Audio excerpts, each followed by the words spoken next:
Da atualidade. E só, vamos começar exatamente pelo Médio Oriente. É um assunto que durante esta semana já temos vindo também aqui a falar, mas apesar de todos os receios que pudessem pairar no ar durante o dia de ontem, o certo é que Israel, a que tudo indica, vai dar mesmo um passo adiante a este cessar-fogo. Sim, pelos vistos, não é? O gabinete de guerra deu a luz verde para a aprovação deste cessar-fogo entre Israel e o Hamas. Este gabinete de guerra, proposto por 11 integrantes, e disse que terá sido aprovado por uma maioria simples, o que mostra que não houve um consenso dos 11 para a aprovação deste acordo de cessar-fogo com o Hamas. O passo sucessivo está a ser tratado, penso que está a ser tratado, depois já foi tratado nas últimas horas em Israel, mas ainda não foi comunicado oficialmente. Não sabemos se o Conselho de Ministros, que é o conselho mais alargado em relação ao gabinete de guerra, se pronunciou em favor ou contrário ao cessar-fogo com o Hamas. Mas penso que se estão a discutir ainda, ou já discutiram, não terão faltado também divergências sobre como proceder em relação à aprovação do cessar-fogo, porque se ao nível de 11 membros não houve consenso, imaginemos num Conselho de Ministros que é muito mais alargado, e sabemos já que pelo menos 2 ministros deste governo, que são de 2 partidos diferentes, já se manifestaram em dias atrás contrários à aprovação deste acordo, que teriam mesmo ameaçado sair do governo do primeiro-ministro Netanyahu, né? E isso amanhã saberemos, esta manhã, ao longo da noite, não sei quando é que vai acontecer, saberemos se de facto também o Conselho de Ministros aprovou em definitiva ou não o cessar-fogo. Mas creio que, como o gabinete de guerra, que ao fim e ao cabo é o governo efetivo de Israel aprovou o cessar-fogo, é impossível, mas enfim, é difícil imaginar que o Conselho de Ministros aprove, aliás, o Conselho de Ministros desaprove o cessar-fogo, criando quase uma ideia divergente em relação ao gabinete de guerra e também em relação ao Conselho de Ministros, quando durante todo este período de conflito se mantiveram bastante coesos e unidos em combater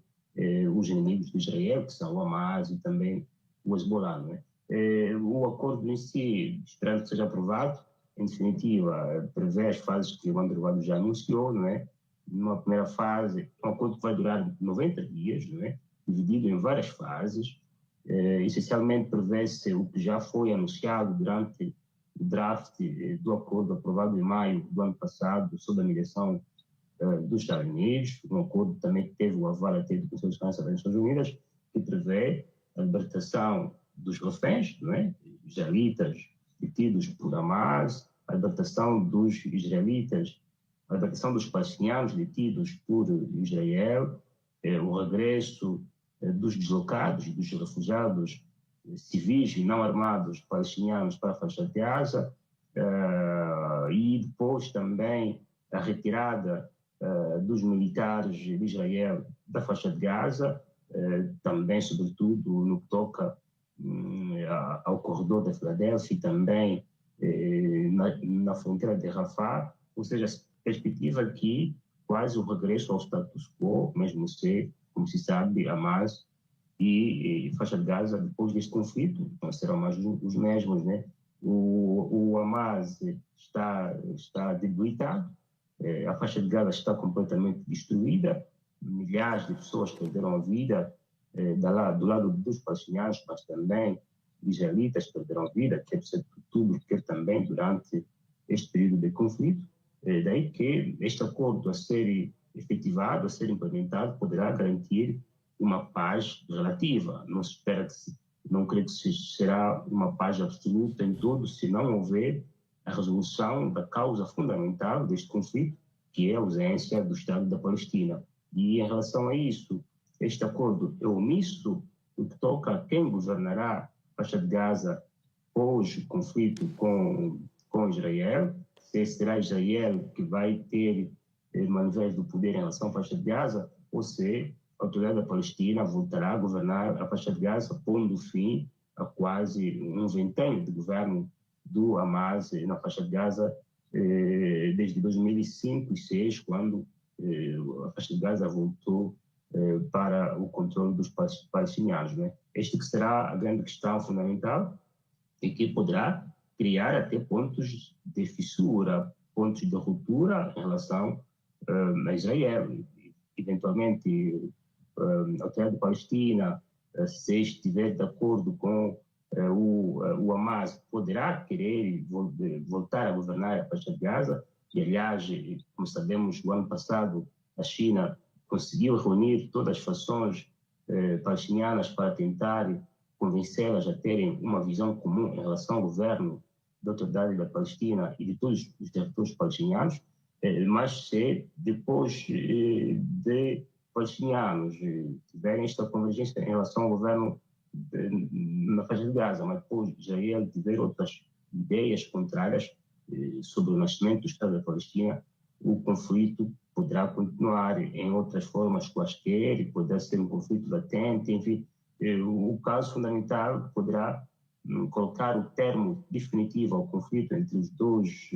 inimigos históricos e mesmo o nascimento do Estado da Palestina, que é essencial para que possa durar a ideia dos dois Estados que vivam lado a lado em paz e em harmonia. De qualquer modo, enfim, se espera que este acordo, a ser implementado, e também o Egito já anunciou que criou uma comissão que vai averiguar o seu cumprimento, se for cumprido conforme foi estipulado, com os refugiados e deslocados palestinianos de regresso a casa, com israelitas que obtêm os seus reféns e se retiram na faixa de Gaza,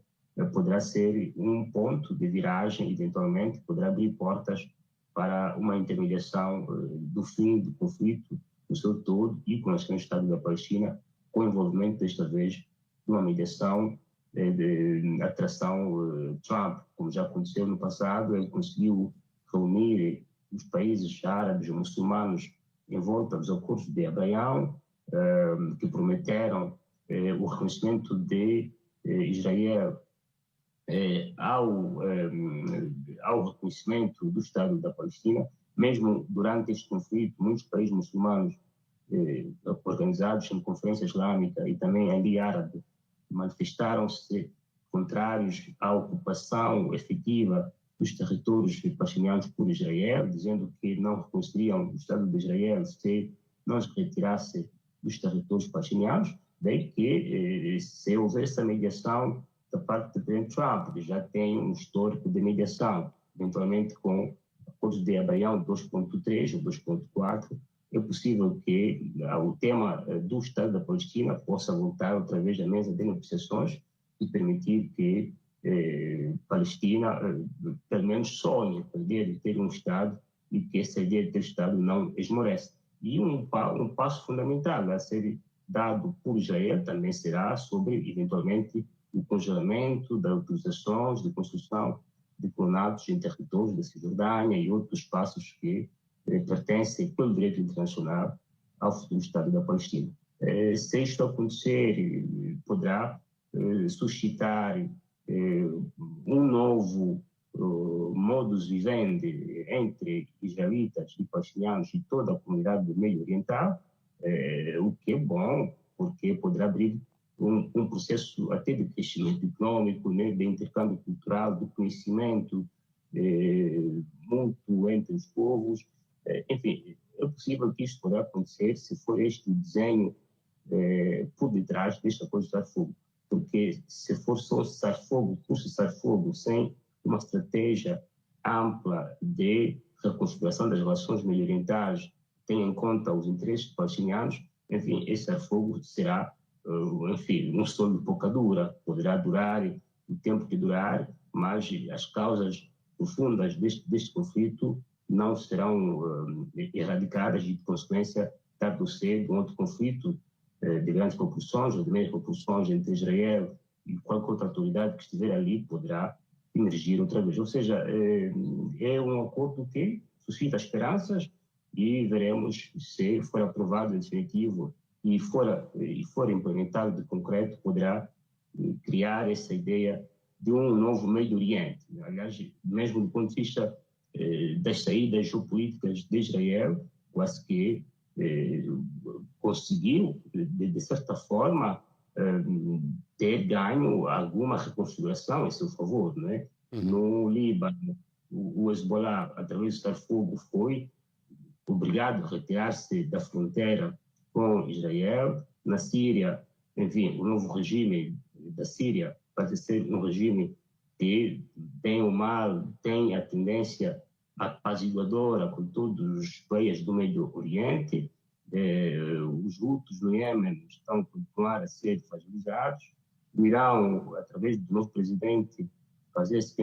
pretende implementar uma política de aproximar com o Ocidente. E tudo isso poderá abrir, com o acordo de cessar-fogo entre Hamas e Israel, abrir uma nova perspectiva de paz medio-oriental, né, que poderá ser também o humus de uma prosperidade, enfim, que se esperava por muitos anos, né? Mas, sobretudo, que isto seja também seguida por um Estado da Palestina que seja funcional, soberano, independente, e que tudo isso contribua também a garantir o clima de segurança ao próprio Israel. Israel que, com este acordo, se encontra também numa situação divergente, complicada, porque alguns são a favor, outros são contrários, mesmo entre os genitores, né, dos reféns, os que perderam vida. Muitos deles estão contestados, porque dizem que é um acordo que peca por tardar. Enfim, a ver, vamos amanhã, para concluir, se o Conselho de Ministros aprovou ou não aprovou este cessar-fogo. Mas pode dizer aqui que houve ali, naquela reunião, eventualmente e seguramente, divergências bastante acesas entre os apoiantes e os que não apoiam este acordo de cessar-fogo com o Hamas. Certo.